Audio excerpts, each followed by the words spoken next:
Well, welcome to the Shabbat Torah study here on Yada Yahweh Radio. You may have noticed I am not Craig. Craig is out of town celebrating his son's graduation and not going to be able to join us tonight. You're going to have to settle for me and Kirk instead. How's it going, Kirk? It's going good, JP. It's good to be here with you. Shabbat Shalom. Shalom. So we decided that since the next Mikra coming up, and not too far away from now, about a month or so, is Shavuot, that is what we should talk about tonight, rather than continuing on where we were with Craig last week. Mm-hmm. Well, you know, JB, in attempting to explain this celebration called Shavuot, which I think is going to be on Thursday night, at least observational, I think it's Thursday night on sundown at June the 1st, so it's approaching us pretty quickly.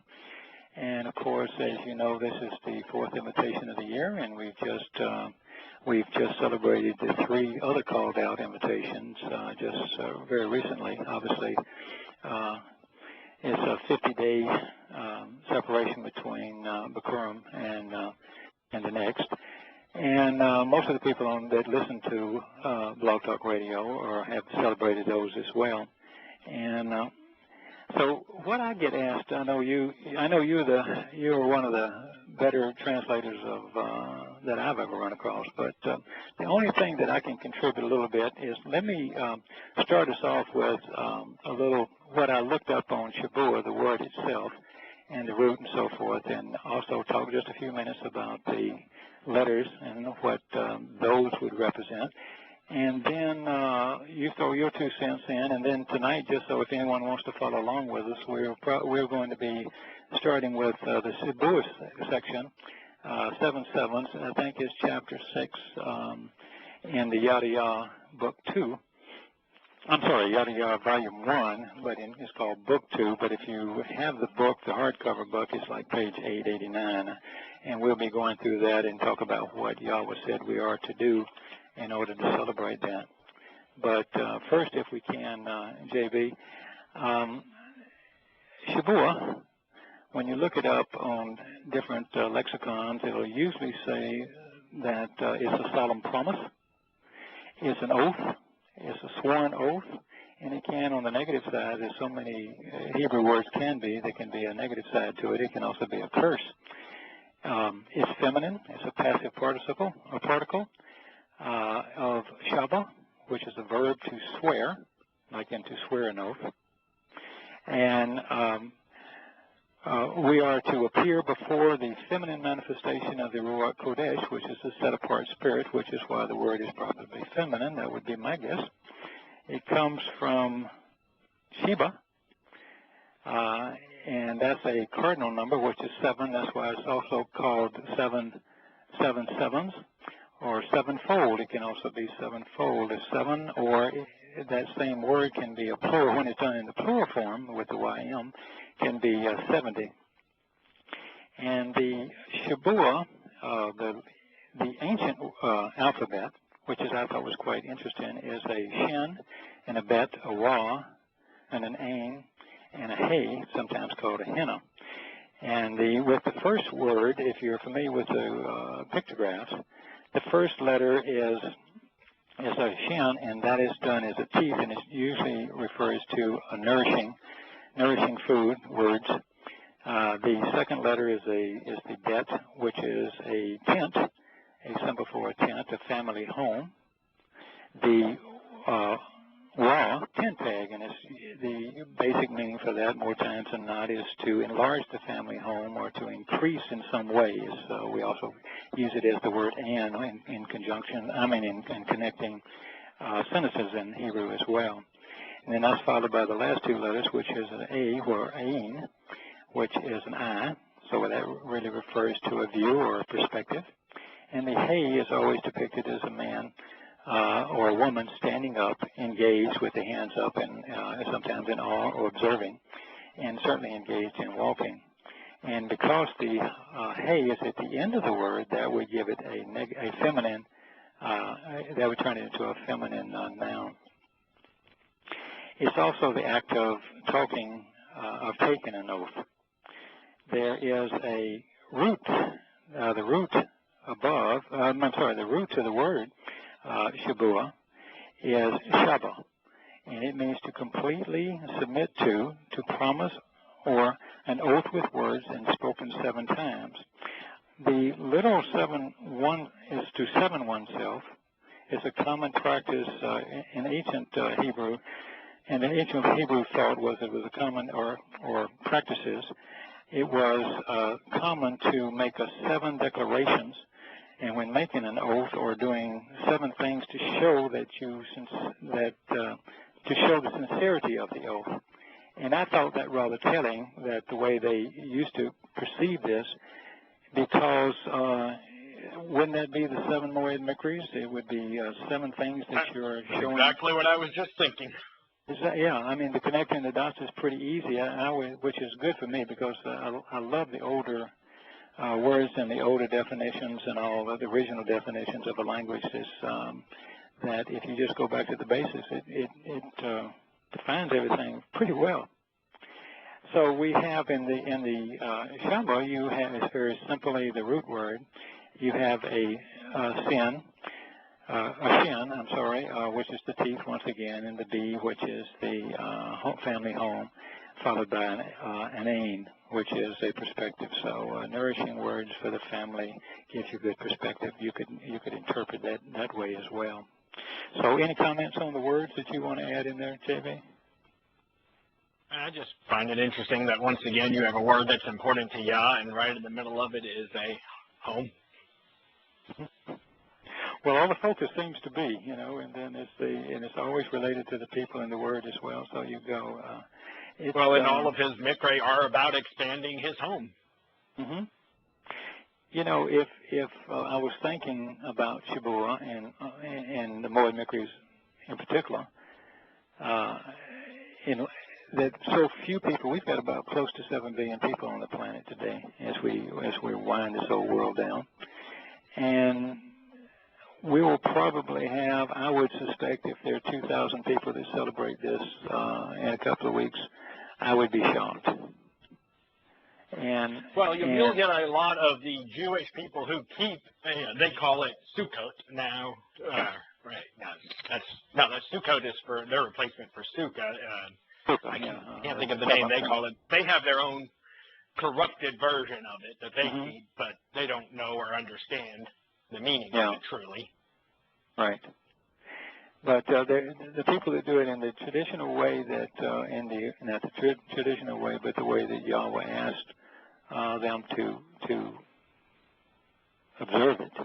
And a lot of this you cannot do. I'm not a farmer. I'm not going to be able to get the lambs and so forth and make tea. Yeah, I don't own it. But they're always there for symbols for us to learn something. I mean, and we'll get into that a little bit when we start to read it. But if people don't choose to participate, and it is a life or death situation, these Moed Mikris. It is the pathway of which we go down in order to find Yahweh. There's only one path, and this is it. So we're on our 4th signpost along the way, if you would, this year, and being Shabuah. So what I thought we might do next is to actually go into, we're going to start, for those that have a book to go along with us, we're on page 889, which is simple. And I was going to start out with what Moshe scribed in the Torah, which is oftentimes called Leviticus, but it means Korah, or called out, which interestingly enough, it is a called out assembly. And he said, and Yahweh said, it's pretty much right in the middle of Leviticus or Torah that we come across the Mikra. And the Mikra, Leviticus is the 3rd of 5 books. It's the middle book, and in the middle of it, we come across the Mikra. So the heart of the Torah is the heart. Mikra. Indeed. So it is the heart of Yahweh's plan that we, the Moed Mikra is, all we're doing is He's done everything that happens in these that is important for us to get home to Yahweh. Yahweh has done himself personally. all we're asked to do is to show up and appreciate the plan and enjoy the celebration with him. Am I wrong there? Yeah, we just celebrate that, It is. it's done. We can enjoy the benefits. It's a good Yeah. time. It's stress-free. Yeah, that's one thing. Me and Patty have had this talk before, is just how much stress we had when we would keep the pagan holidays. Christmas was always a very stressful time of year. Whereas take the Mikra, we have no stress. We had about 4 people come over to our house for dinner on Passover. Everything was relaxed. No one was stressed out, worried about anything. We just had a good time. Yeah. And that's And what that's what it it should be. all about, It's going to be having a good time. it's a family party, a family get-together.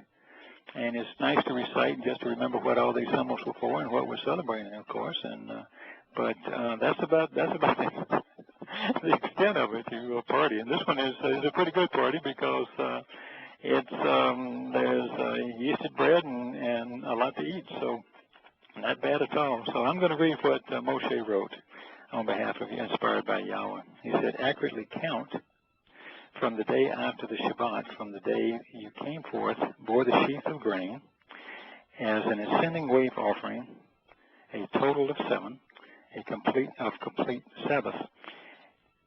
The grain offering, of course, that struck me as because the Bikurim, we waved some grain. So that's what he's referring to there. So we're going to start from there, precisely from the Bikurim, from that day to this day. And Craig went into a great deal of detail on that. And what we'll do is we'll kind of see what we agree with him, and if anything we disagree on it as well. But he makes a big point that the Christians dismiss these Moed Mikros as not important, just as flippantly as they do all of them. This one is one that they actually talk about. They call it a Greek name, and they also dismiss the idea of a timeline that tells us when Yahweh will return. Any thoughts on that? Well, yeah, that's definitely something I would see in that. Yeah. I mean, that whole idea of teaching multiple lessons. Yeah.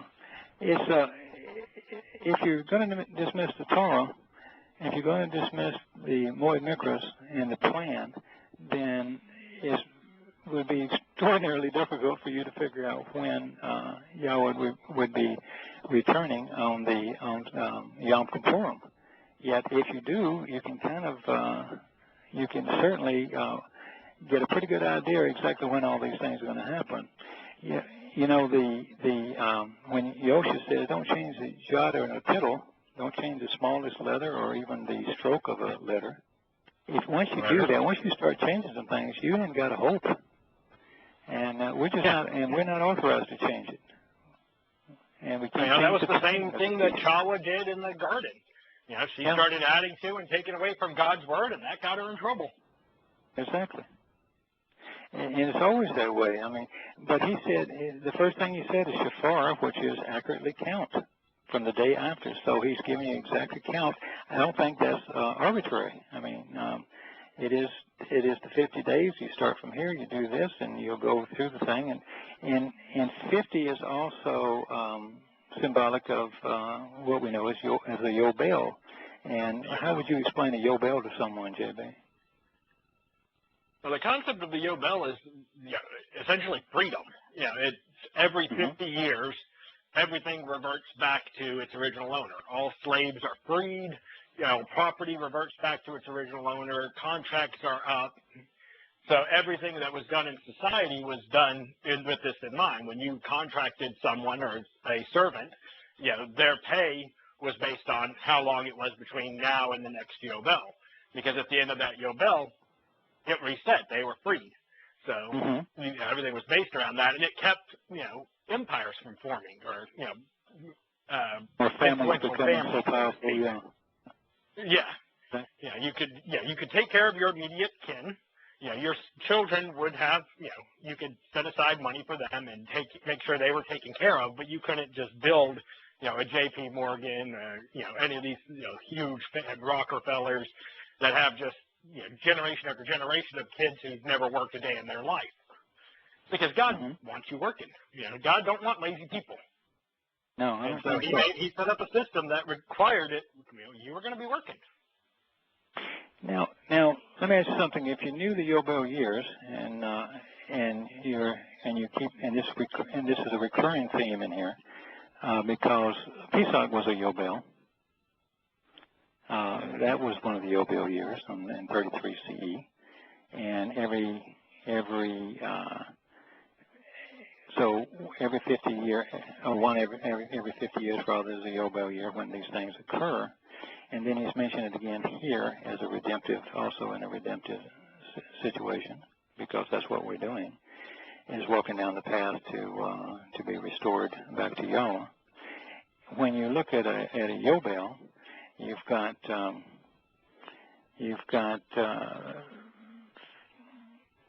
connection there of the Yobel at 33, and then when you fast forward, let's go to our current time on 2033. We'll just throw this in a little bit ahead of time. When you have a 2033, that's going to be a next Yobel. Do you remember the prophecy where Yahweh said to the people that the end times would take place when in the generation of the people the generation that saw Israel return to the land. Israel return, yeah. Do you remember that? So we know when the Yobels are. They've been very, very consistent. And, for example, you've got Adam's expulsion. You've got Abraham confirming the covenant with Yishak. You've got, obviously, Yosha in 33 CE. And now we fast forward 40, another Yobel, 40 Yobels later, which 2,000 years, because all these major events are happening every 2,000 years. And now you've got 2033, another Yobel year. If the next one after that would be 83, there ain't going to be anybody even close to being alive that saw Israel return. Now, your two options were 1983 and 2033. Yeah. And last I checked, everything's still here since 1983. I was born in 1983, so. So if you're looking for reasons beyond just the celebration of how wonderful it is, but also trying to piece together this track of when these events will take place, it's pretty easy to identify the last Yobel year that could possibly be the one that when Yom Kippurim will come along in the fall after that. So, in any case, if we move on to the next one, let's go over to we're on page 891 now, and it says, always and forever. You shall accurately account, reckon, record, relate, rehearse, or regale the day of 50. There's the reference. Starting from the next day after the seventh Shabbat, and you should choose, without reservation or interruption, to come near and approach the renewing, restoring, and affirming gift to approach Yahweh. Now, I want to ask you, because you do a lot of translations, and when I was looking up always and forever, now that's the way that Craig translated that first word. So I went to my Masoretic texts and so forth and my interlinearies, and I had to search quite a long time before I could find the one that started out with add. And the ones that did start out, when they translated in English, they don't say that at all. They skip the forever part. And this absolutely infuriates me. I mean, it's the same thing my wife and I talk about, that if there's a word that means forever, that do this forever, how could you possibly change that? Always and forever. Well, what they do is they take one of the secondary definitions of add, and they use that instead. Another definition for add is until. But in this case, until from tomorrow makes no sense. No. And forever is forever. And the only reason I would think, if you were very corrupt and you're writing a translation And you know the context of this, so you know you can't get any other context out of this if you read the sentence. If you don't change it, if you change it, it has to be for that reason that you don't want people to celebrate this forever. Because that would You're lead, trying to find that would a way to lead, justify that would removing give it. credence to the whole thing, don't you think? Mm-hmm. So it has to be a purposeful thing. It has to be something that they would do on purpose, because you just can't get another meaning out of that. So I looked it up too, and let me just flip over here just a second. And I've got add, and I've looked out all it really means in the very basics through the letters is that God has an ain and a delete, which is an eye in a doorway. And it just means simply to view the door, if you wish, or see the door. And the door in this context is the doorway, Pesach doorway. But the meanings are eternally and into perpetuity. And then I found it again in another lexicon. It says perpetuity, forever, eternal, forevermore. Another one says without end. It says meet, a witness, an appointment.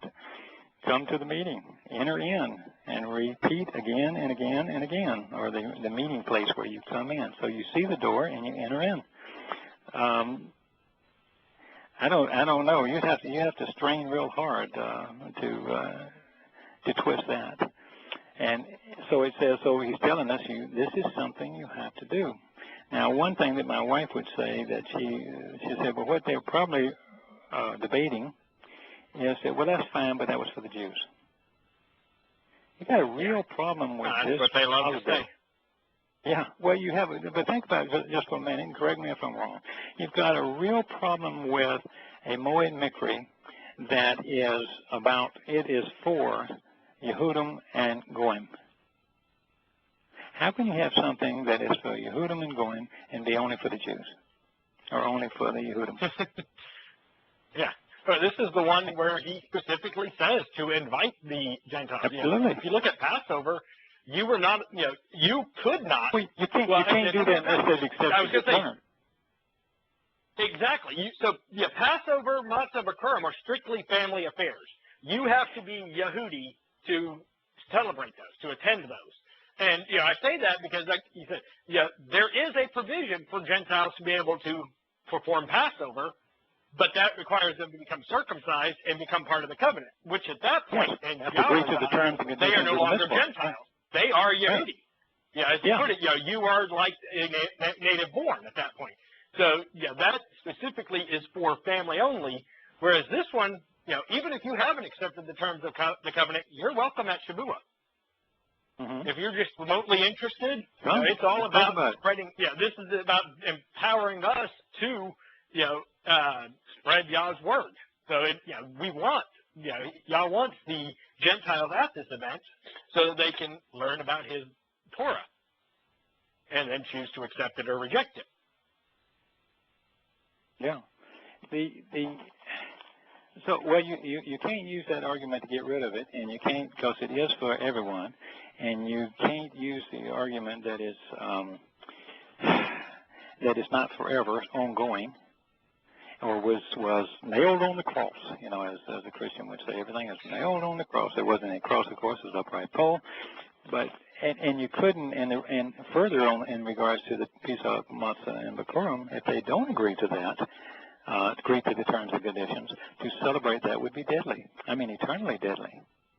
If you celebrate Pesach and you have not agreed to the terms and conditions and become circumcised, or you brought your child and didn't circumcise your son, then we know that Pesach is the one event that will allow the soul to live forever.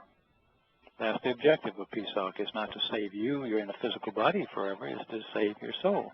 It's to allow your soul to be alive, because otherwise your soul would die the same as your body would at the same time. I mean, a Christian ought to know that. That's the whole Nicodemus story. He said you have to attach yourself to a spirit, and there's only two to choose from, the Ruach Kodesh, and live forever with Yahweh, or Satan, Hasatan. Eternity separated from Yah is literally the definition of hell. Right. Exactly. And therefore, if you didn't, and this is the horror of horrors, if you don't participate in and celebrate and recognize the what Yahweh is doing for Matzah, then of course Matzah is cleansing the sin. That's why they use yeast as a example of sin. And if you're not cleansed, then you won't be perfect. And if you're not perfect, then of course your soul is not cleansed of its sin. Then of course you cannot be with Yah either. So now you're alive and you have nowhere to go but one place, and you've got to be separated totally. You've got to be set apart into a place called Sheol. But if you do those things, as we all know, and we all celebrated this year, and are thrilled to have had the opportunity, then of course we get to be adopted, and that was what Bikurim was about. So what's the major reason to wait 50 or 7 sevens to establish an oath to get to Shabuah? Well, it's obviously to be enlightened and to be enriched. And he's asking you forever to do this on account, just to continue to celebrate each year. And we'll probably do that forever and ever and ever and ever, I would imagine. I can't imagine it would not be that way. But it would be, why not get together? Yeah, I find it interesting, the whole idea of putting that 50 days in between being brought into the family and then being able to share it. Think about it. I can think back to when I first started reading through Yada Yahweh and first started coming to know Yahweh. I was not very effective at sharing it and probably did more harm than good in some of my attempts because I was just gung-ho and wanted to try and share this with everyone. I'm much better equipped to do so now because I waited. Had I waited, like I said, I may have done more damage than good at that point, but, it's done. But, I think that's a lesson to be learned from that. Once you accept it and get part of it, engross yourself, come to know it, as Craig would put it, own the material, and then go share it. Mm-hmm. The last word in 23:13, which is Korah called out of Leviticus, is the one that I looked up, I should say, is Kadash, which is a gift. It's an affirming gift, and when that means to new or renewed, reaffirming. It's Kadash Minha, which is to an affirming gift. And when you're saying that, the gift that he's given us here, as he goes on to state in a little bit, is that it is to allow us to be enlightened and to be empowered, and then we can certainly talk about it a lot better. Nothing beats study. But that's what this is all about. Is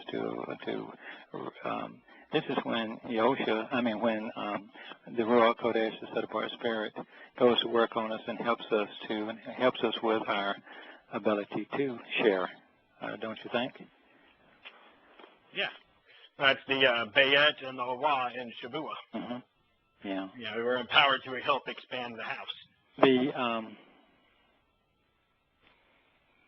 One of the things I wanted to say, I'm going to quote Craig here for just a moment, and because the problem is because so many of us come out of I know you didn't come out of a Christian frame, but so many of us did, and there's this one of the problems is that we seem to think that these things are not very important, and even though we this a little bit. Just a couple more times. And he says this really is simple, and it really is logical, and it's that cut and dry. The religions which alter and contradict in any material way, which we just showed an example of, any material way the scriptures or the Torah upon which they derive their authority and their words which they claim were inspired or a farce.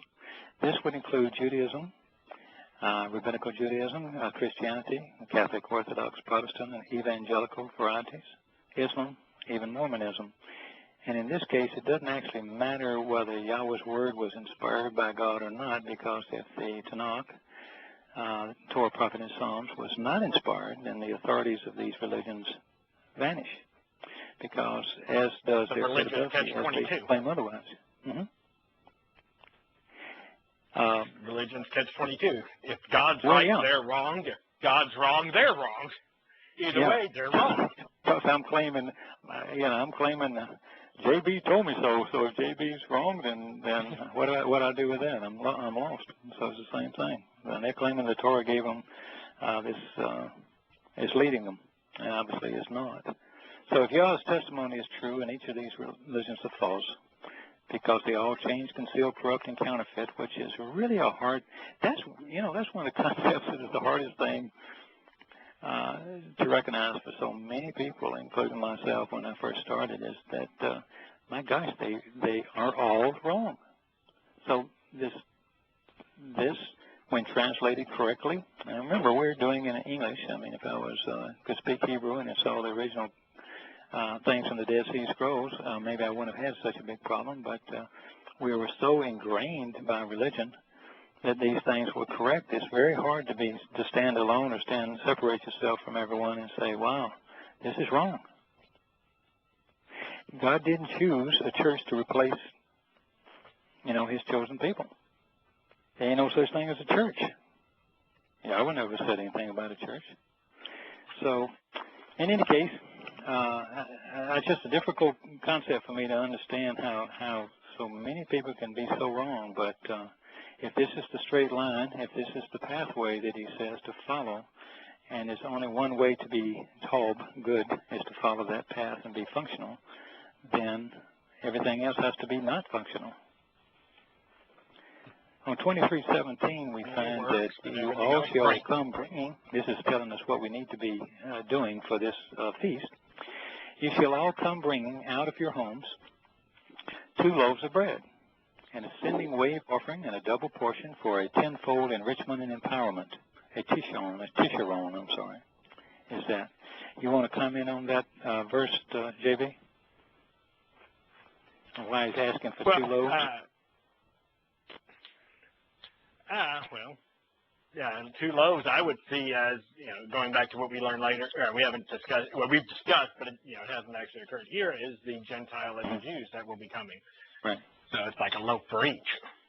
Yes, it is a party, and you have both, and it's interesting that it is a yeasted bread as well. Yeah. So it's not the issue. Yeah. So the most well, let's talk about enrichment and enlightening, because you don't think much about enrichment and enlightening in the sense of what is really happening. So what we find is while most wouldn't equate enrich and enlighten, I would, this is Craig talking, I would, because Yahweh does, and the moment he returns and affirms and renews the covenant, the first thing he does is write a copy of the Torah inside his children, thereby enriching them, and his enlightenment that comes from the Torah. When I was studying Moshe recently and the Exodus, you have Passover, Matzah, and Bikurim before they get to Mount Horeb.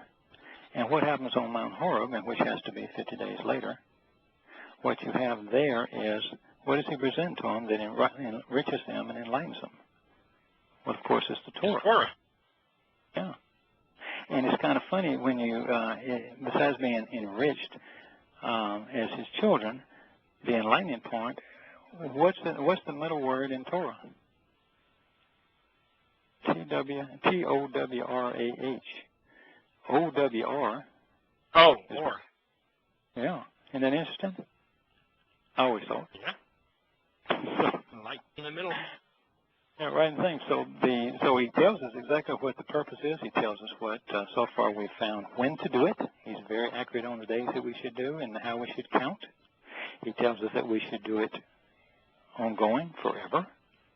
He tells us why we're doing it, to enrich and to empower us, for us, so we'll have our ability to share and be worthwhile. And and he's telling us now what he should serve at the party.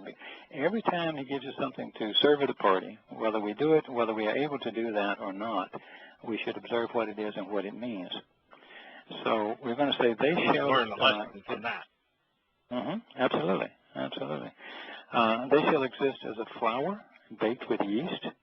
Now that should tell us something. Obviously, the grain is nourishing, but also because it's with yeast, the issue is not sin at this point. First fruits to approach Yahweh. Those are the lechem is the loaves of bread. Haya exist, flour, koleth, fine grains, and with the hulls removed, baked with yeast, shemets, leaving the fungus in. First fruits are Bikurim, an initial harvest, which was gathered in from Bakar, and this is who he's talking about. These are the people who came through, like us, who came through Bikurim, and we are to approach, and that's how we are to approach Yahweh on this day. In addition to the loaves of bread, you should choose without reservation and without hesitation to come near and approach with 7 one-year-old lambs, sons entirely without defect and blemish. Your thoughts on the 7 lambs?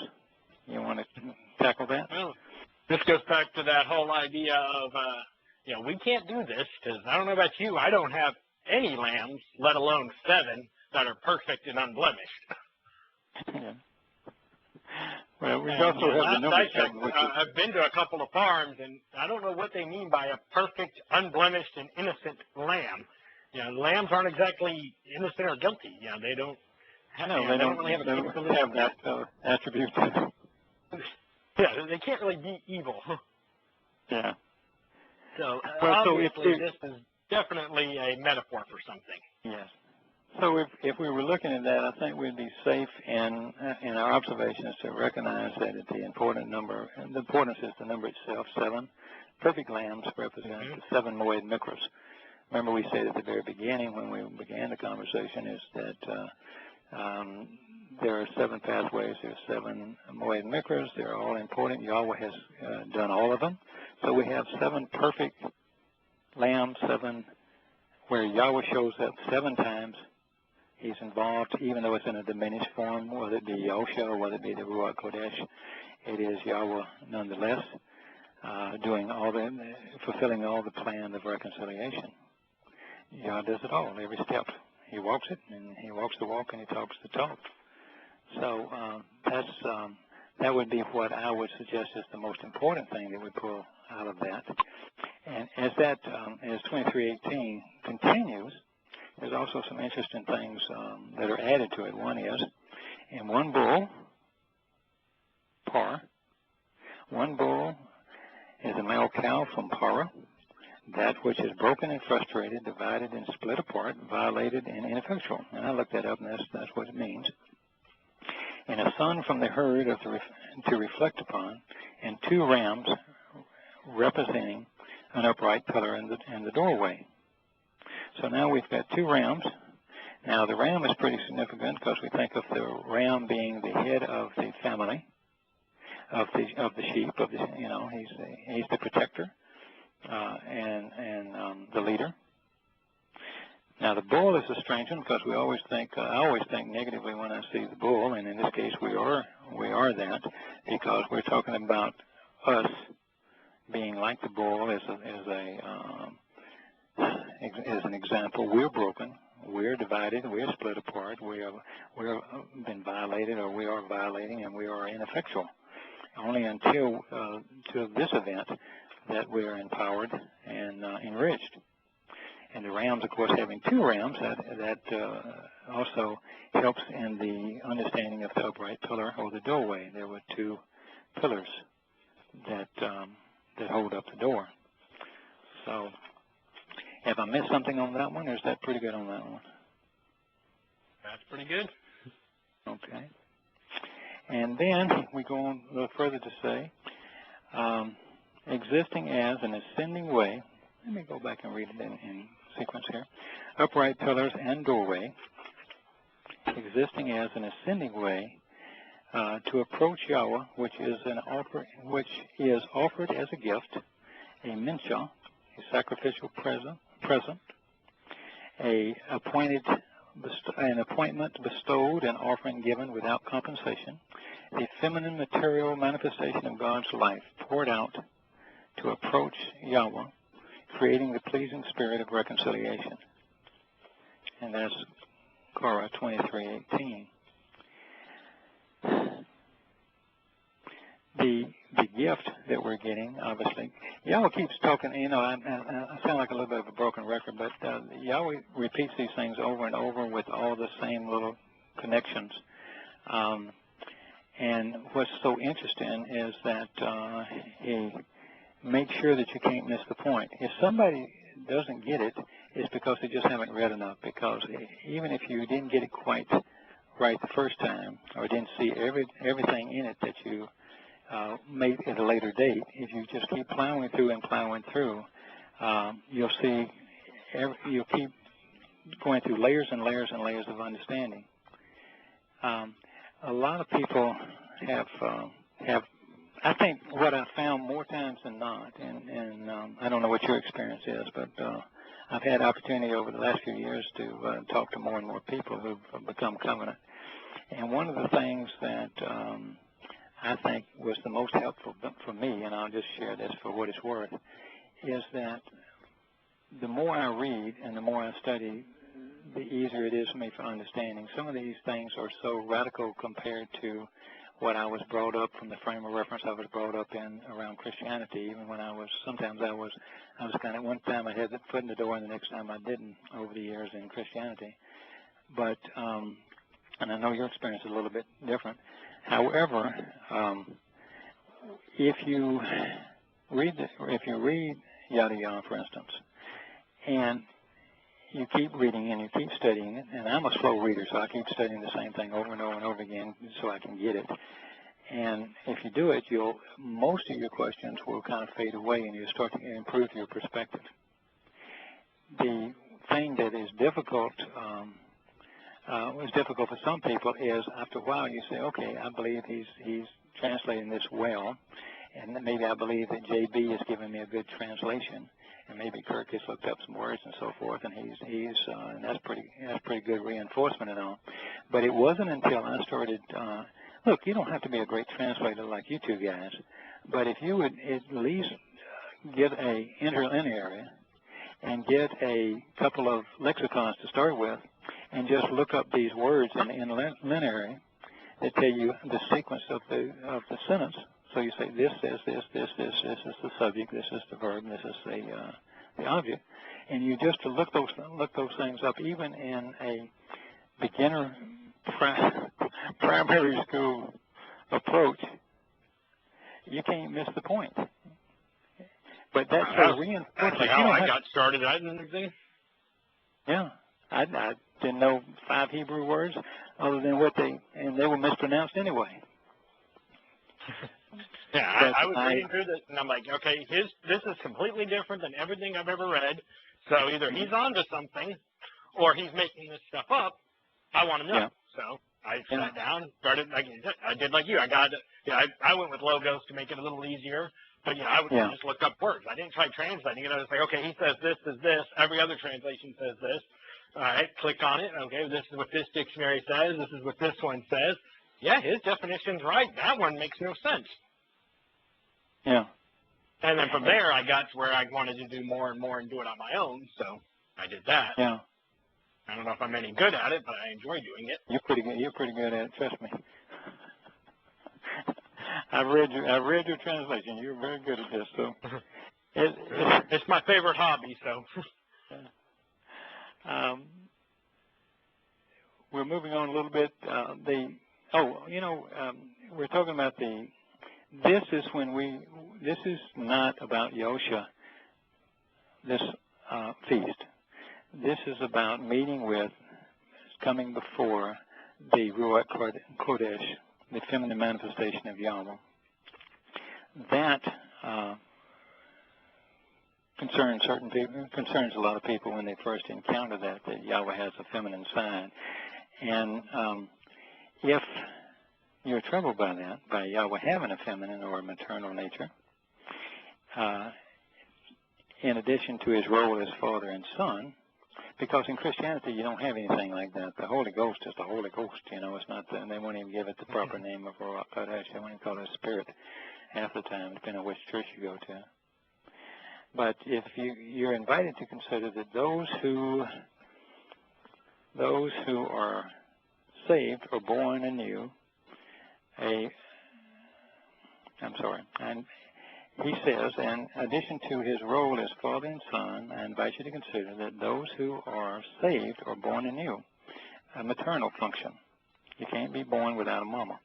While evangelical Christians acknowledge that the need to be born again, and everybody, oh, I'm born again, to be born of water and of the Spirit, they don't pause long enough to recognize that they are not born of fathers, but instead of mothers.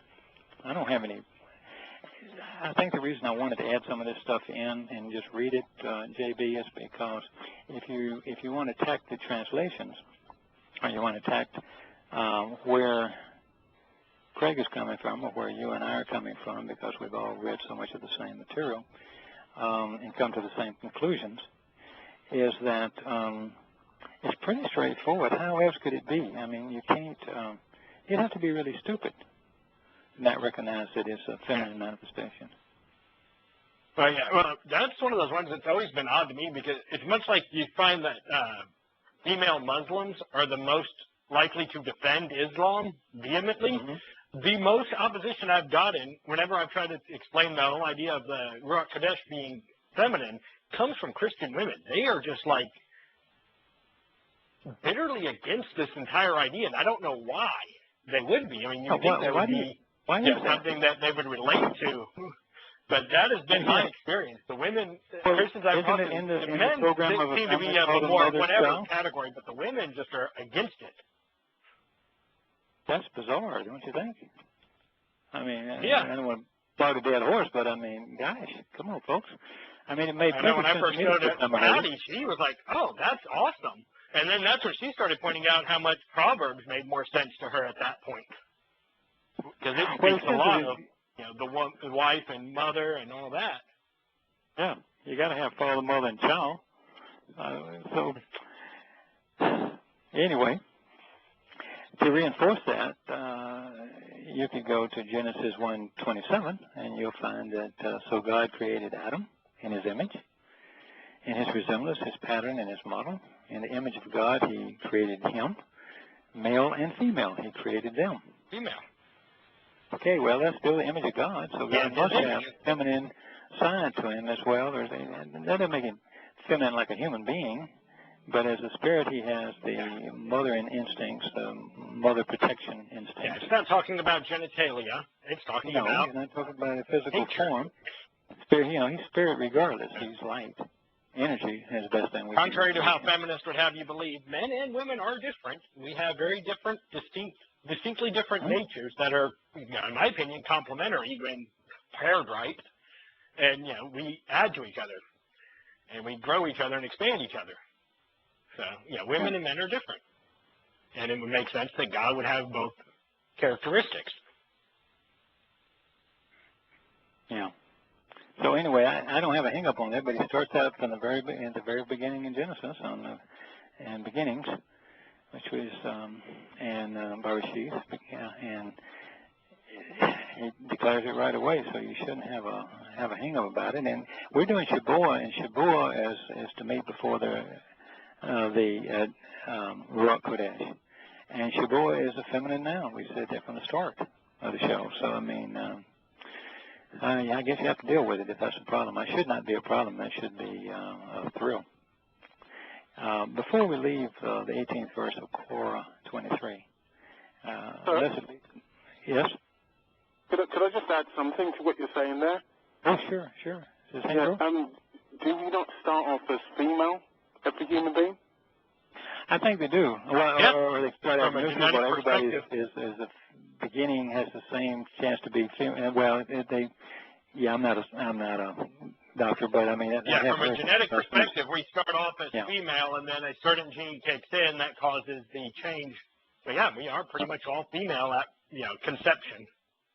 So there's one example. And another one is that Shabbat is about mum, as I like to call the Ruach Kodesh, presenting us to dad. That's right. But when a woman gives birth to a child, she can present it to the father. It can't go the other way around. No. Very good point. Yeah. One other thing, obviously Shabbat is coming up. Yes, myself and Angie are in an unusual situation. Due to ill health, we were unable to do the feast at the same time as everyone else. So we're actually a week behind. So my question is, do we count the 50 days and have Shabbat a week behind, or do we party with everyone else? I'd party with everybody else, I think. If you're well enough to do it this time around, sure. Okay. I don't think it would make any difference to Yahowah. The main thing is that you participate in it. Just my thoughts, but I don't have quite the hang up on time that some people do. I try to hit the observational day when you could actually see, the crest of the moon or something like that, or whatever the criteria is for that particular feast. But Yahowah is pretty understanding of things like that. I mean, what if you were in a hospital or something and you just couldn't do it? I mean, you'd have to wait till you come out. Thank you very, very much. What do you think, JB? What's your opinion? Like I said, I'd do both. Why not? Double the fun, right? Well, JB likes that's kind of like when Hezekiah, and they were having so much fun with matzah, they decided to just keep it going an extra week. Yeah, and I was down with that. So, Can I? I'm sorry. Can I just say one more thing? I've read a couple of things recently, and it really shocked me and kind of changed my mindset. I believe we've got about 9 years left. That's the first thing.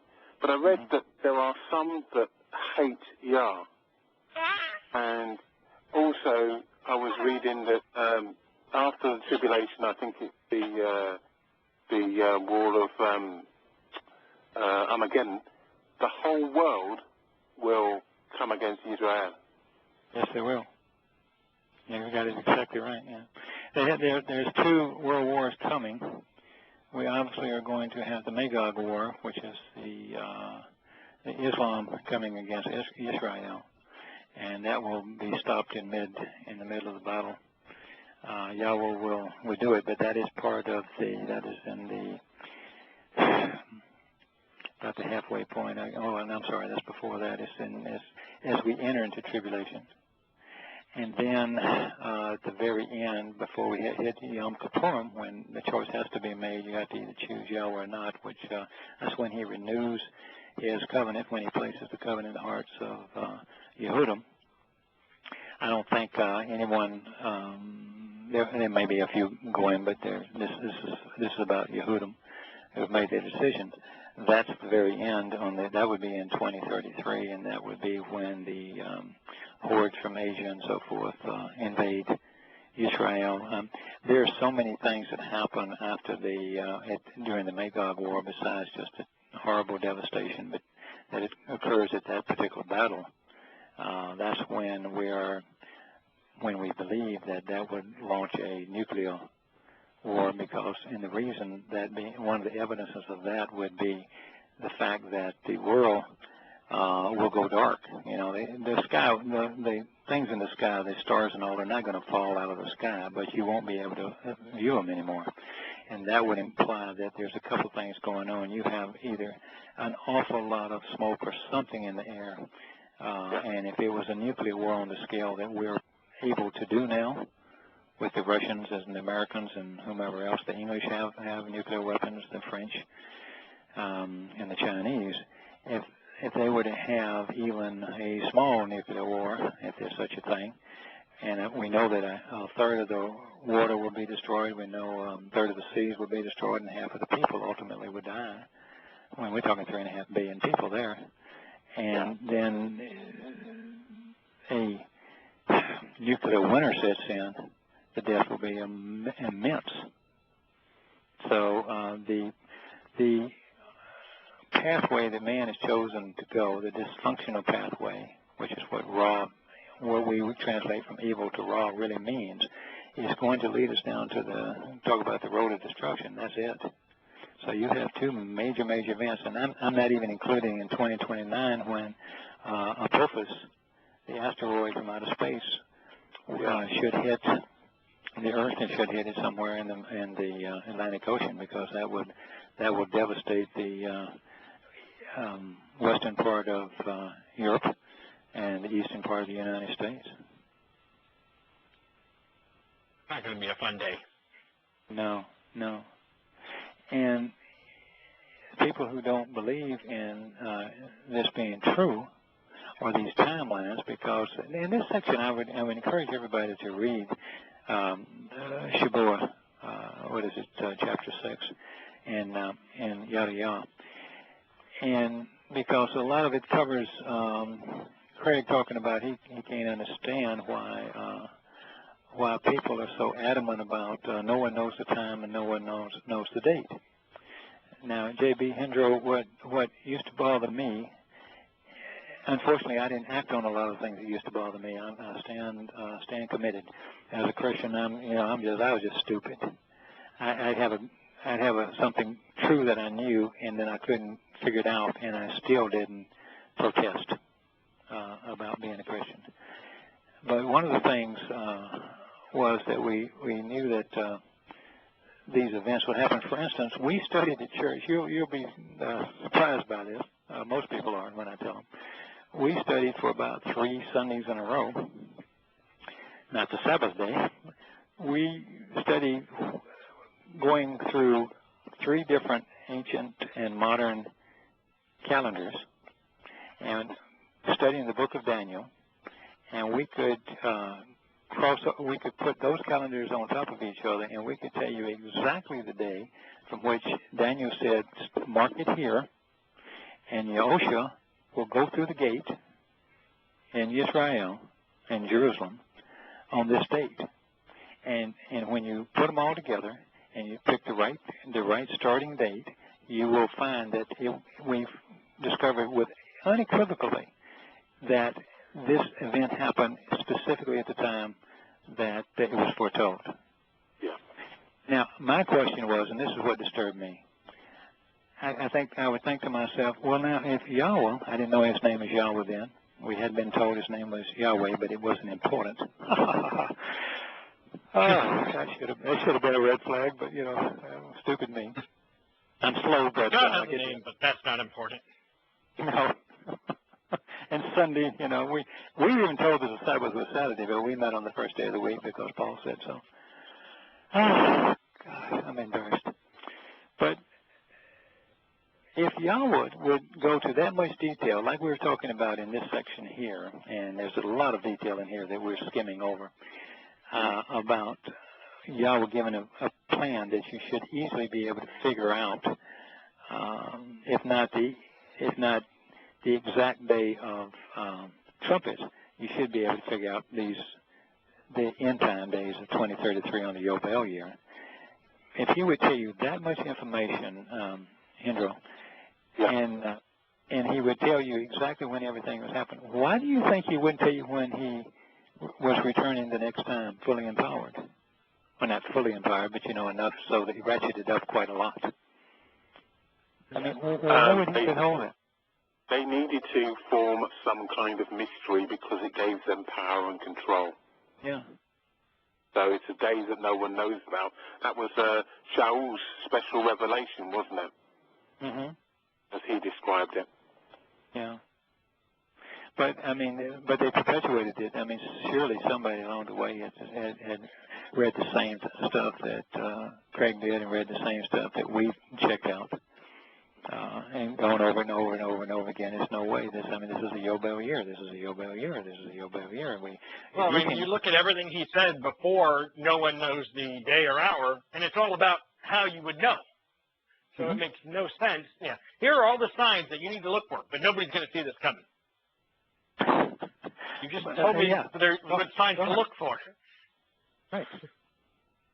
So to me, it's like, are you kidding? And once somebody does a scholarship and puts it together, and you go and then you examine everything, and it just falls into place like a glove, and you can. And I used to be an old debater in high school and a little bit in college, and so I look at it I try to look at it that way. Well, if somebody says something, well, let's see, can it be, and is it, and will it be, and and check it out, and keep looking this and looking at what about this, what about that, and after a while you go, you can't win this debate. He told us what was going to happen in the sequence of events.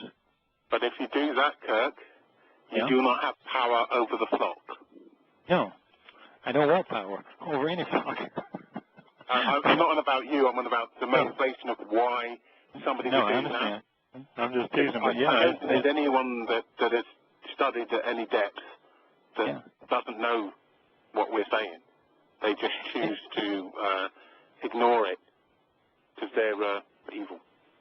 Yeah.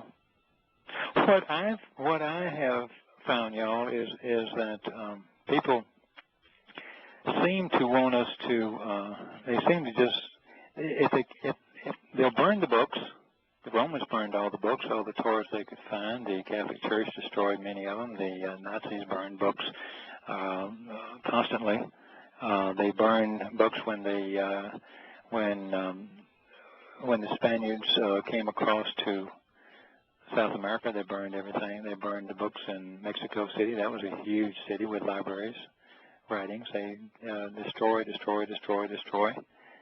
Kings are always destroying other kings' stuff, and rewriting history, as we discover all the time. It is a control mechanism, but the Torah, amazingly, has escaped at least 85 to 95 percentile, which is more than enough. 1984, he who controls the past controls the future. Mm-hmm. So it is very much a control mechanism for people who don't want you to know. But they want to profit. A lot of them, I don't think, have a clue. But they don't believe any of this stuff, regardless. They don't believe what they're saying. It's just a monetary. It's for monetary gain, or sex and power. Monetary and power. Yeah. Yep.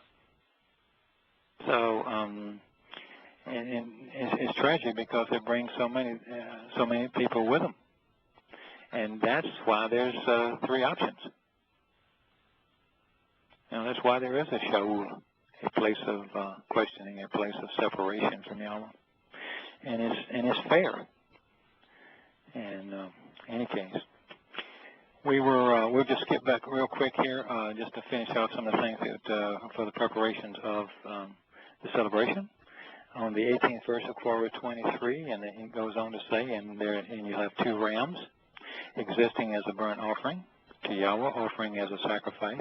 Yahweh doesn't want to sacrifice. It's not really a sacrifice. It's a gift. It is a food. It's eaten by, all the nourishing parts are eaten by the parties that are participating. A drink offered and served as a offering of male by fire unto Yahweh, creating a pleasant aroma of reconciliation. So everything is a metaphor. We're not necessarily going to have to do all these things, but all of these things are symbolic of all the things he wants us to think about while we are celebrating this mikra.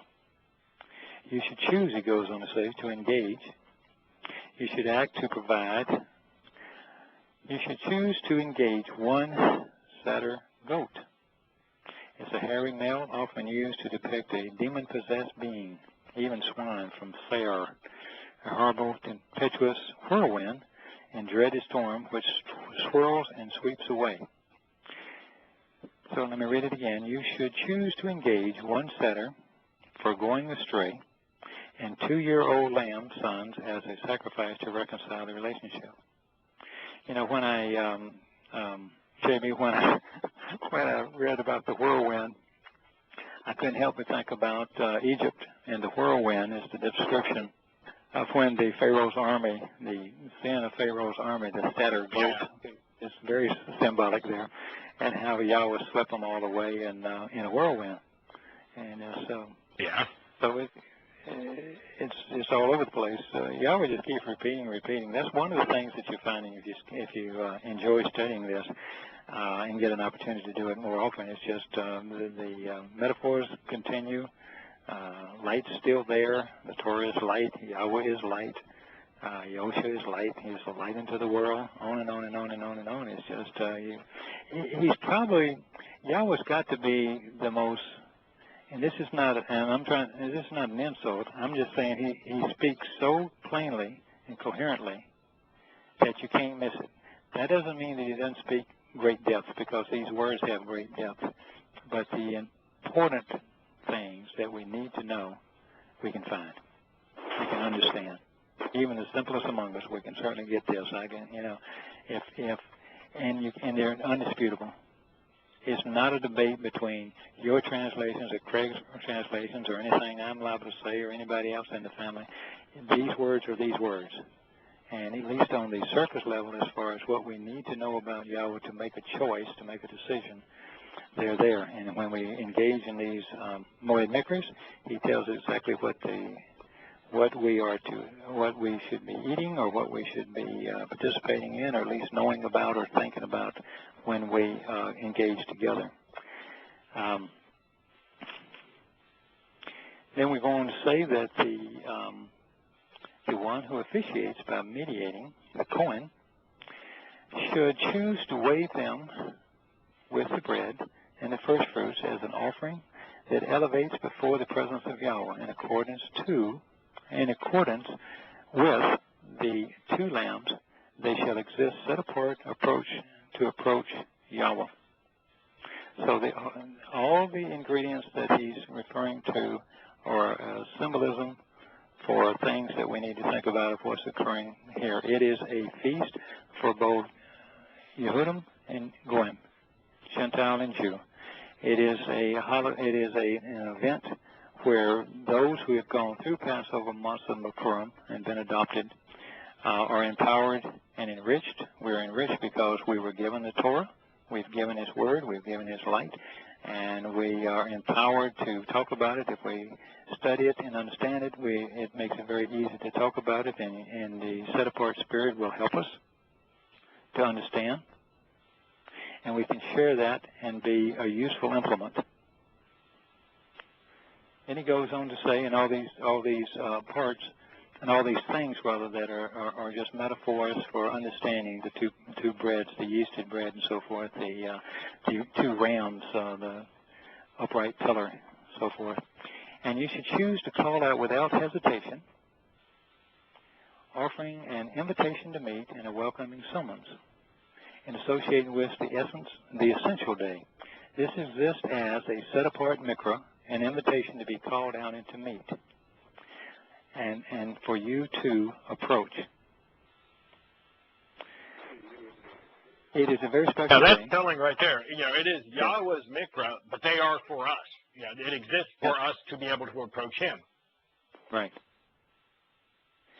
And it's an open invitation. And we're supposed to be, the summons, Torah, is volitional, first of all. It's written volitionally. And it's you're supposed to want to make, of your own accord, you want to make an announcement, you want to proclaim, you want to publish, if you like, reading or reciting.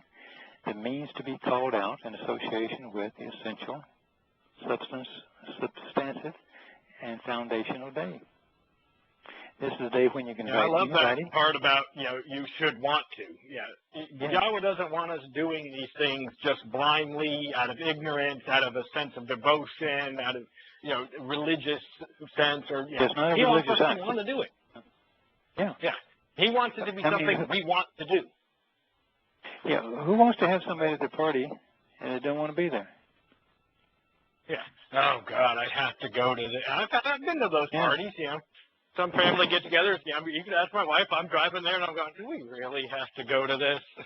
And I'm probably not the funnest guy to be around at those parties. Sometimes there's a business party, and you do that, but, things like that, you have to do some things for family. But these parties are not that. This is something you want to be there, and you want to participate in. You don't want anyone there who doesn't want to be there. Mm-hmm. There is something, however, which we're asked to refrain from on this essential day. This is no business as usual, especially any religious business, to say the least. There shouldn't be any religious business anyway. The Mikra of Shabbat depicts the Spirit's work in addition to the Son's, Yosha. And since they are both manifestations of Yahweh, we're being instructed not to do his job or hers. He says, you should not do any of the work of the heavenly messenger's service on it or as an eternal prescription for living, for all the generations throughout time, and all your settlements, your homes, your assemblies, your situation, and your travels. The Festival of Sevens is an appointment with God, which is to be observed, proclaimed forever. Let's go back to that. Proclaimed forever throughout time, no matter where we live. Until Paul comes along and says it don't matter anymore. Well, there's Paul, and then there's everybody else that's in the Torah. That's quite popular. It depends how they kicked him out. I think most people forget that they kicked him out of town. They go. So since Yahweh had so much to say about the Mikra of Shabbat, let's review his instruction this time uninterrupted by my explanations and commentary and by ours. And this is what God said. Accurately count from the first day after the Shabbat, from the day you came forth and bore the sheaf of grain as an ascending wave offering, the existence of 7 complete Sabbaths. That's 50 days later. That's 7 Sabbaths and 7 weeks plus 1, or 49 days plus 1 gives us 7 Sabbaths. Always and forever you shall accurately count, reckon, record, relate, rehearse, and regale the day of 50, starting from the next day after the 7th Shabbat, and you should choose without reservations or interruptions to come near and approach the renewing, restoring, and affirming gift to approach Yahweh. You all shall come bringing out of your homes 2 loaves of bread and an ascending wave offering, a double portion as a tenfold means to empowerment and enlightenment. They shall exist as flour baked with yeast, first fruits to approach Yahweh.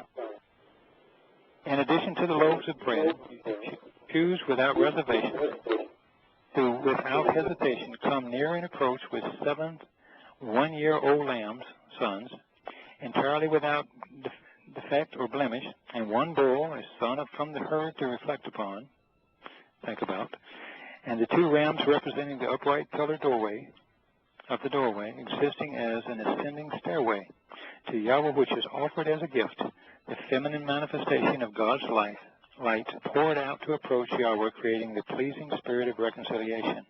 You should choose to engage 1 setter goat for going astray, and the 2-year-old lamb's sons as a sacrifice to reconcile the relationship.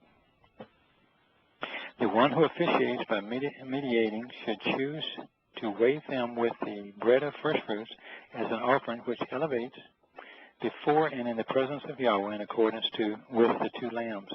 They shall each set apart to approach Yahweh. And you should choose to call out without hesitation, offering an invitation to meet, a welcoming summons in association with this essential day. This exists as a set-apart mikra, an invitation to be called out and meet with you and with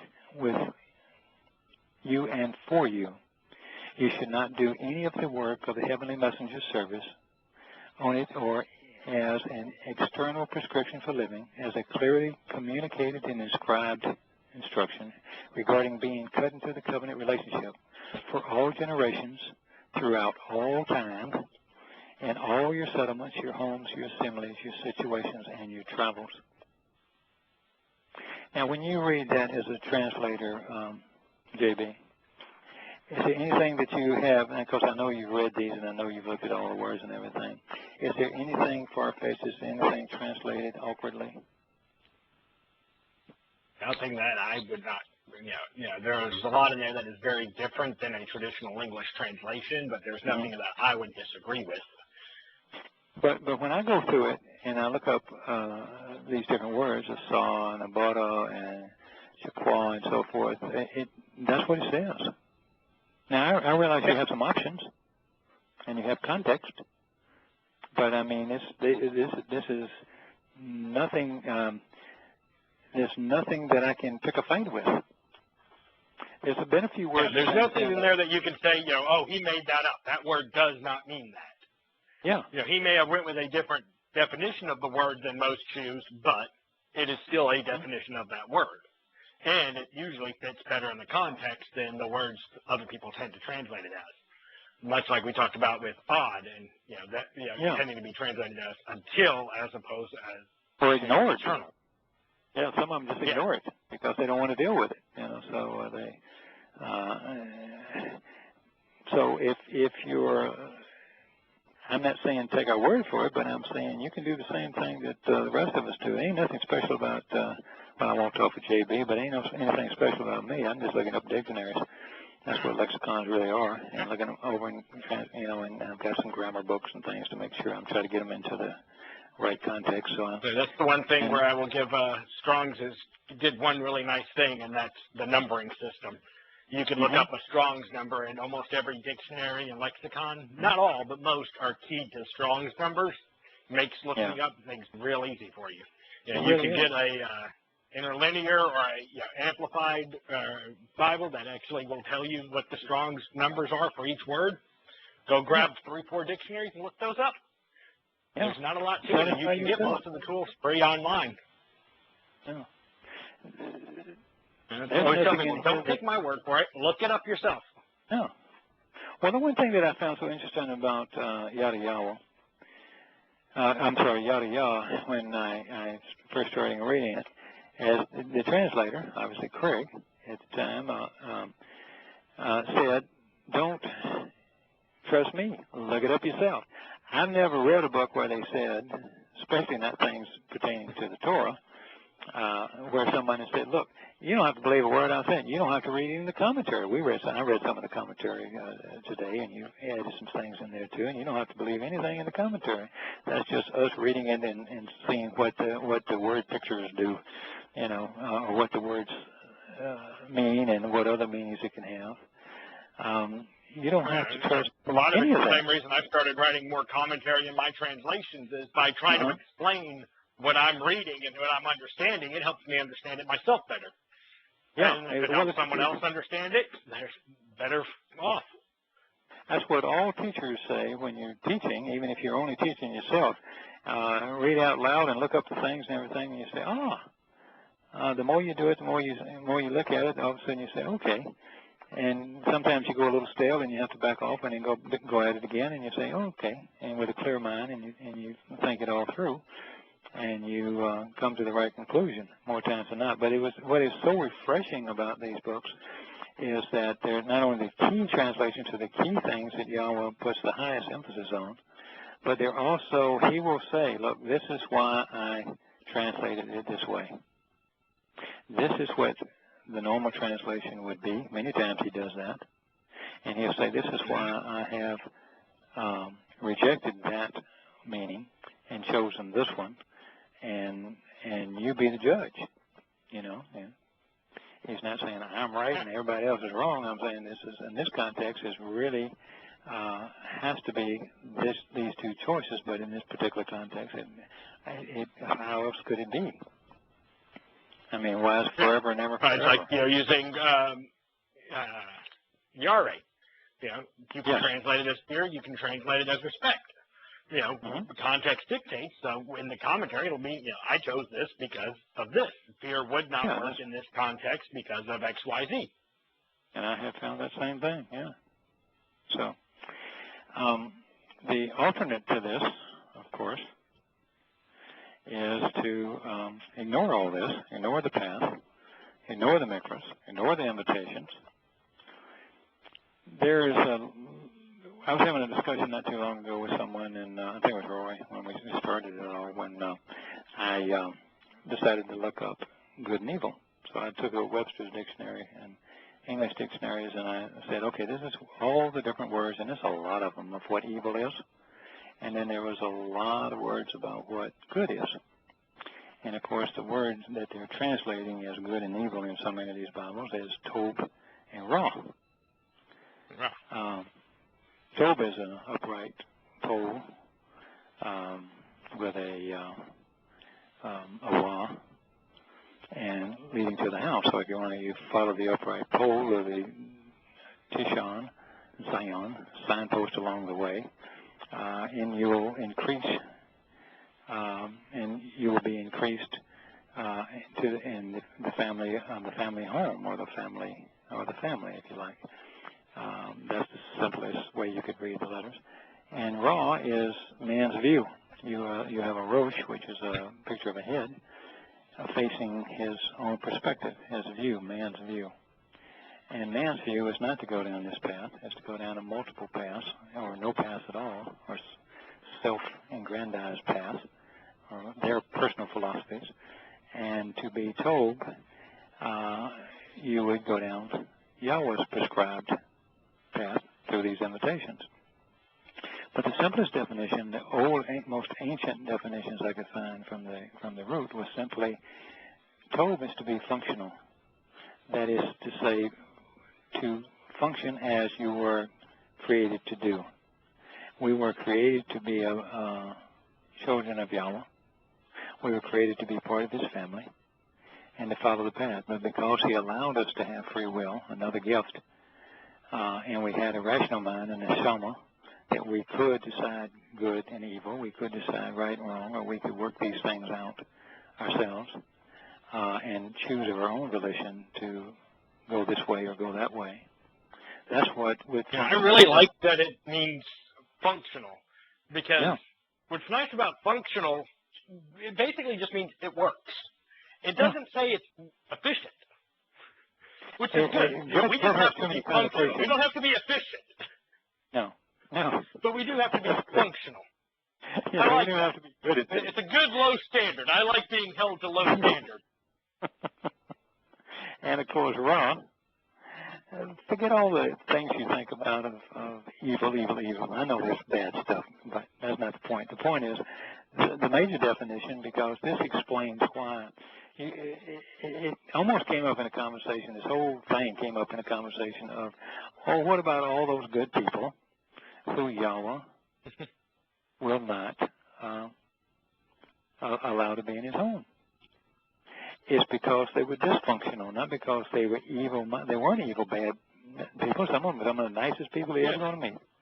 Polite, kind, do anything the world for you. But Yahweh was looking for people who wanted to be with Him, people who would work hard enough to go find out about Him. And that whole argument just goes right out the window once you understand that it's not just heaven or hell. The idea that God would sentence everyone who's not part of His family to eternity in hell is a bit disturbing when you consider, you said, the good, nice people who just don't know Him. The idea of some of these people spending eternity in hell would be very troublesome. That was one of the things that kept me away from God for so long, because I thought, that's a sadistic God. I don't want anything to do with Him. No, and it's when you put it that way, I mean, why would you? I mean, it's just cruel. But when you realize the soul is mortal, they're going to die, their soul's going to die, it's not a punishment. It's not a punishment either. Yeah, it's just a natural occurrence. It's just like your body dying. Yeah.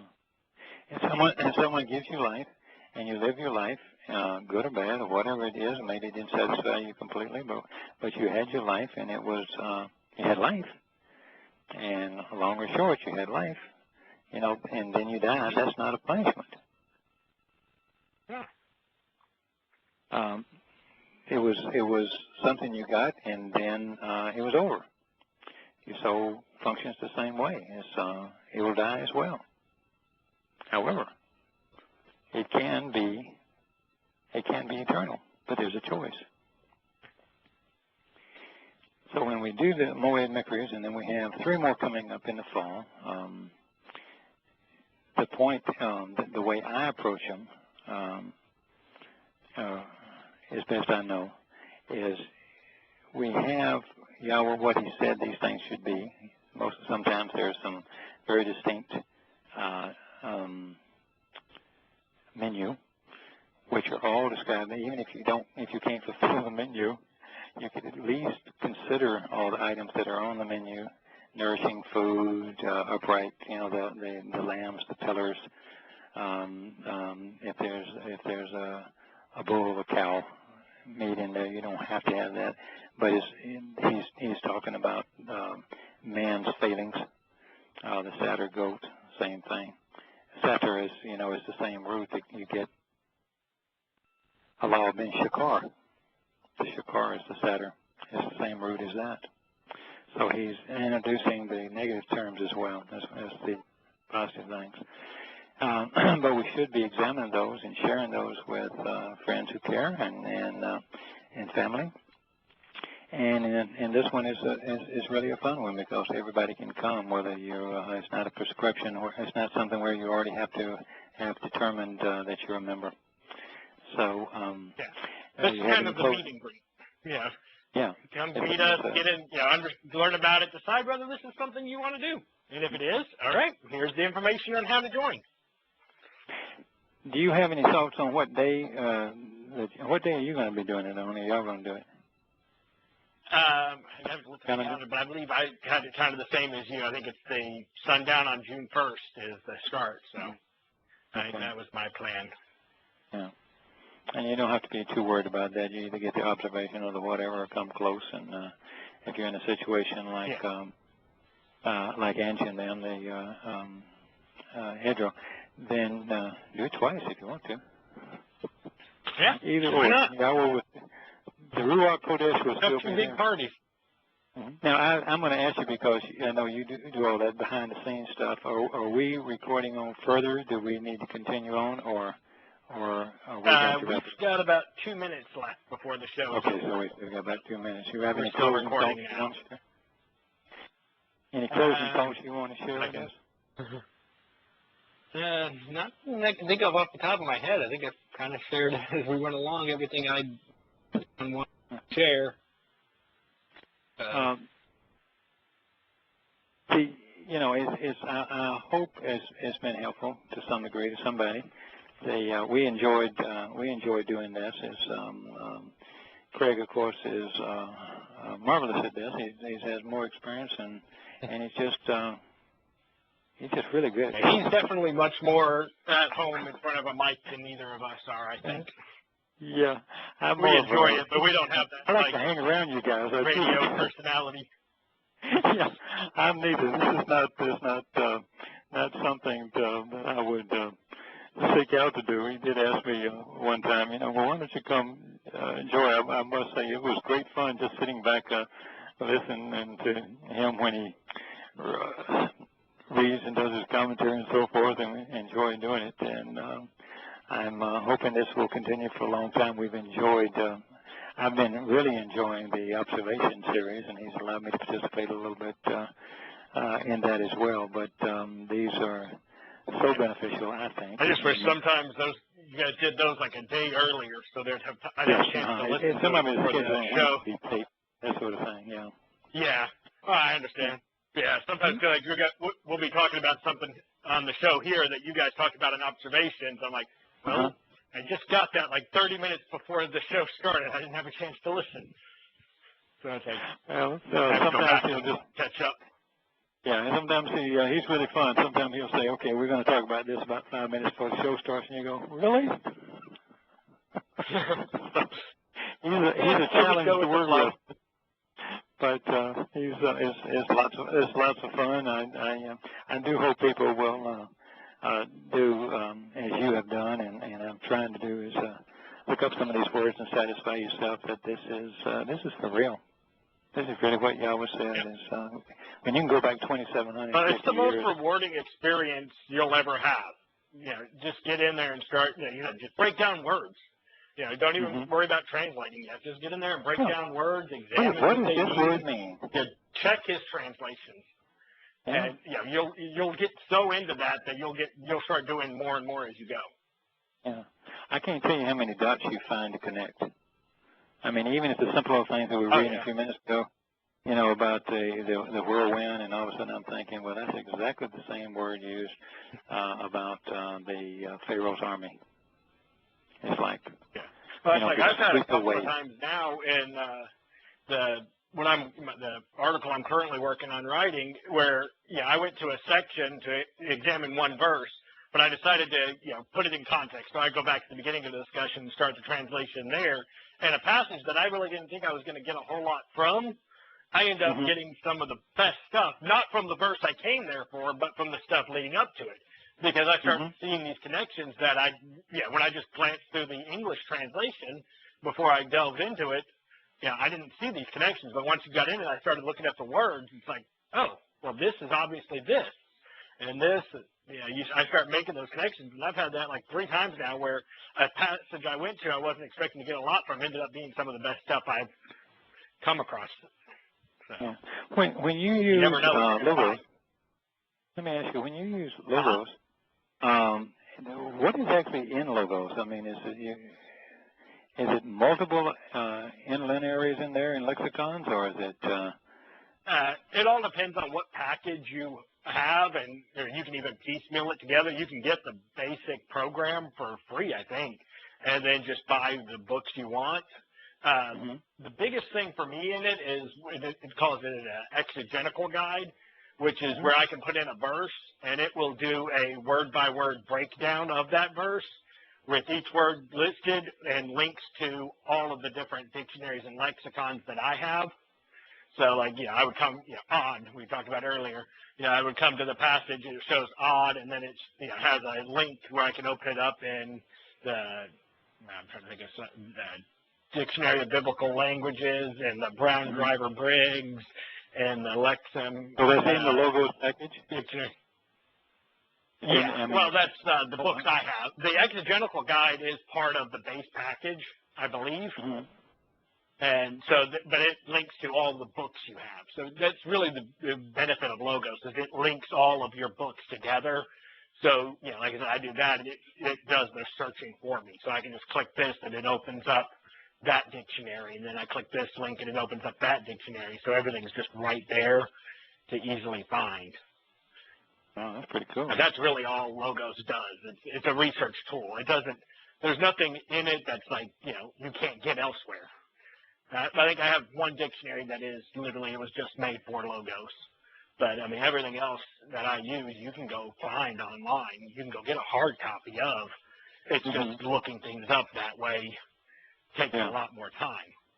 Having to flip through the books and find where this is and where that is. Yeah, I have a few. That's the biggest advantage. Yeah, I use a few online stuff, and then I also, because it's nice to have interlinear where I can click onto that and check the spelling, even if it's in modern Hebrew. I don't recognize some of the block letters are very similar to the others, and it's hard. Sometimes I don't recognize them right away. It's like a little, I don't know, like a little tabletop, and one of the legs doesn't touch or something like that. Yeah, the hay and the che. And then the leg fletcher, stop just short of touching. Yeah, and those don't resonate with me as quickly. I spent so much time in the ancient Hebrew, where those are all so distinct. I know exactly what I'm looking at when I say one, but so it takes me a little longer. I have to drag my chart out, and say, okay, oh, that's what that is. And then, so it's hard. In fact, I've got a couple of lexicons that are the same way, where they're Old Hebrew. I mean, not Old Hebrew, they're modern Hebrew, and they don't have any of the numbers, strong number system. So I have to go back to, okay, let's look at the word and what does that spell, and then go through the alphabet and find them in the different sections and all. And boy, that's tiring, but that particular one, that sounds like those two happen to be so good that it's kind of, wow. It's worth it. They're really deep. Yeah, it's worth digging them out. When I get a word, and I don't know what to do, because it doesn't seem to make sense, then I go there and it'll give me more definitions than any of the others. And it's like... and what are those two? Well, there's one is, gosh, if I don't have them in front of me, I couldn't tell you. It's my little white one and my little green one. Let me see if I have. Shoot me the names in an email. I'll probably do that. I think I have them downstairs. One of them I'll send you. I think it does have the Strong's numbers, but they're out in the column off to the side, and sometimes it'll have them. Then it'll skip a bunch of them, or it might say go back to page 89, and I'm over at page 400 for this number or something. And then some of them they don't have all of them. and I don't know why that is. I never could figure out. I've read the intro to it and the index and everything, and it doesn't say. But more times than not, I'll find just about anything there. But I warn you, you won't know. Probably 2 or 3 things you're looking up may not be there, and I don't know why that is. And it's probably in there somehow. I never could crack the code.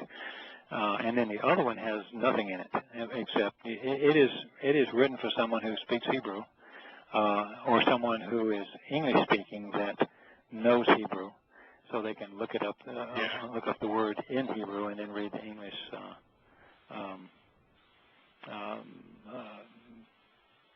translation.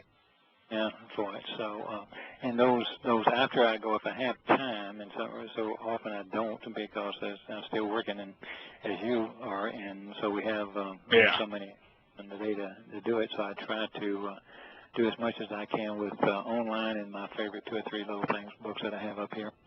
And then if I'm stumped, then I'll go to something like that, or go online and see what I can dig out. But it's nobody said it was easy, but it's not lacking and it's fun to do. It's just I can see where a lot of people don't want to do it. It's work. But you know what I started to look up first? Just because I was just reading Yada Yahweh and I had Strong's. It's been sitting on my shelf for years. I never even knew how to read it. I never even thought about it. I mean, I just knew I ought to have one because everybody had one. And then one day I said, well, I ought to test this guy out. Because Terry had asked me, she said, you're not leading us down this guy's not leading us down the wrong path. Interesting. And so I pulled out Strong's and I looked up Shamar, to observe instead of to obey. And even though I think obey was in there, it was really observation. And I said, well, you can't observe and obey at the same time. Those things are not, those are not the same. You got to pick one or the other, and then you go through some older books later, and you find out that the obey's not even in there. There's not even a word in Hebrew for obey. And like there's no word in Hebrew. I actually remember one of the earliest interviews I heard Craig on was with a pastor, and it was doing an interview for Prophet of Doom. But at the end of it, they did get a little into some of the stuff from Yada Yahweh. And, he told him, because the guy was genuinely like, wow, this is interesting what you're talking about. So he's like, just do this as an experiment. Take your congregation and sit down and take any verse and pull out your Strongs and just start looking it up. That's a good way to start. Yeah. And, at least pique your interest. Yeah. Strong's ain't bad. You just have to read it with a filter. Look at it and you look up Lord, and it's always 36, 38, or whatever it is, and it always comes out Yahweh. Yahowah. And count them. There's almost 7,000 in there. I think there is 7,000 in there. I didn't count them all. Like Craig said, he counted them. That was one of his first things. And I've looked that up, too, where it says well, once you get rid of it, if you use the Dead Sea Scrolls, there's 7,000. There are, like you said, I think it was 87 times where in the Masoretic they literally removed it. Adonai, something they changed and wrote it. My Lord. Yeah, they literally removed Yahweh and put Adonai in its place. But if you add those back they even have them where they scratch it out and you can see it.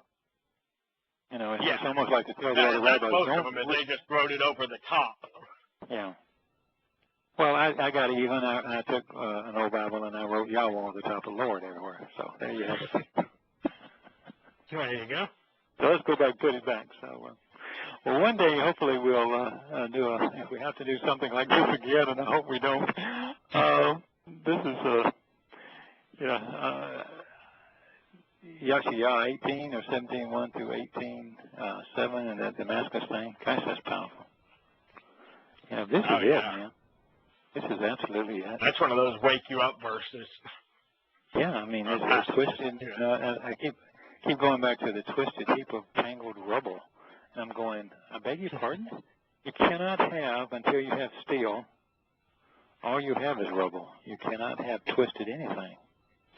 Stones don't twist. So you look that up and you say, that's right. They kind of crumble. Yeah. You can knock them down. And the other one I thought would be interesting to do if we ever did this again was, you touched on it earlier, but prophecy of the, Daniel's prophecy about when Yahusha would enter Jerusalem. When Yahusha shows up? Yeah. That to me is one of those, like, it is just such an utterly precise prophecy. And, you know, timing it down and doing all that, the work is, you know, it takes a lot to explain that to someone, but it is just one of those things that is just so precise that it's just, you know, awe-inspiring. I think dedicating a show to that one time might be a good thing, is for anybody out who might listen who's not, you know, part of the family or is just curious on something like that. Yeah, that's what kept me was interested in the Torah. I would have called it Bible back in the old days, but it kept me interested in Torah from day one. I would, you know, the prophecy of Towrah. And I like history, so Towrah, Yahweh describes how how their city will be destroyed, and we know it was written at a time before it actually happened.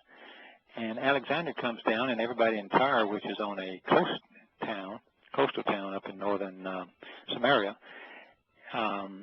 they move off to the island off of the city, and they build a big wall around that city to protect themselves from Alexander the Great coming down. And this prophecy is that one day, not only will the city be destroyed, but they'll be casting their nets over the rocks and drying out their nets on the pathway out in the ocean. And you go, what? I forget exactly how it was, you know, I could be wrong here a little bit, but there was something that my old memory, this goes back to when I was a teenager, man. And then you read the history of how they destroyed it. And Alexander came down, and he sacked whatever was left of the town. And then, of course, all the people were out there on the island. And he didn't know how to get to the island because he didn't bring ships. So what he did, he instructed his, just like the Roman army later with the engineering, he instructed them to just start gathering rocks. And they start throwing out these rocks after rocks after rocks, just like, you know, in Masada where the Romans built a ramp to get up the hill. That's what they did. They threw the rocks over, and they just filled up all the waterway between there and the island, which wasn't that far off of the shore. And they just filled it up with rocks so they made a causeway. And then they marched across, and they seized the city, and they took it very quickly because they didn't have any defense good enough to fight Alexander. And sure enough, if you were to go there today, the causeway is still there, and they cast the nets out and dry the fishermen used it to dry the nets out on the parts of the old causeway that's still there. That's pretty freaky. I always thought so. Yeah, so those things are, if you want to prove that Yahweh's telling the truth, and Yahweh knows, and obviously no one else knows, because they won't, you know, like I always appreciated your comment when, in the early days when he wrote the first draft on Paul, and I didn't really care. I was just glad Paul was nothing, so that way I could eliminate him real quick. But I remember I was sitting by the radio, and you were talking to him on the line, and you said you quoted the Devarim thing about, you know, this is what a prophet, if he lies or if he doesn't come true, he ain't a prophet. You know, stone him or get rid of him, kill him with your words. You know, if you kill him with your words, get him out of here. And of course, Paul's wrong. Paul is not a prophet. You know, he's a lying messenger. You don't need 100 of them, but you know, it's just you know, I was telling the truth. He's giving you the criteria, and I have that somewhere in my pile of stuff here. I remember that, and I thought, well, that's rather profound when you think about it. You know, if you aren't, you aren't. So why are you giving any credibility to him? And then you read the thorn in his side, and you get to the point where after a while you just say, are you kidding? Why would you quote this book? It just, I mean, why was I so stupid? I mean, everything is about Paul. They used to debate who was right, Paul or Shimon Kepish. Oh, they called him Peter, of course, but who was, and my old preacher would say, well, when it's between Paul and anybody else, I'm taking Paul's side. And I'm going, my God. Now I look back on it and go, oh. Mm-hmm. He's true. If it's between Paul and Yahusha, he took Paul's side. Mm-hmm. And they do. So, anyhow. Well, buddy, I appreciate it. Paul's story just never made sense to me, so. Yeah. Oh, yeah, I had a good time. Okay, I have to wind it up. I appreciate it. Thank you. Thank you, JB. I look forward to talking to you next week. Talk to you next week. All right. Bye-bye. All right. Bye.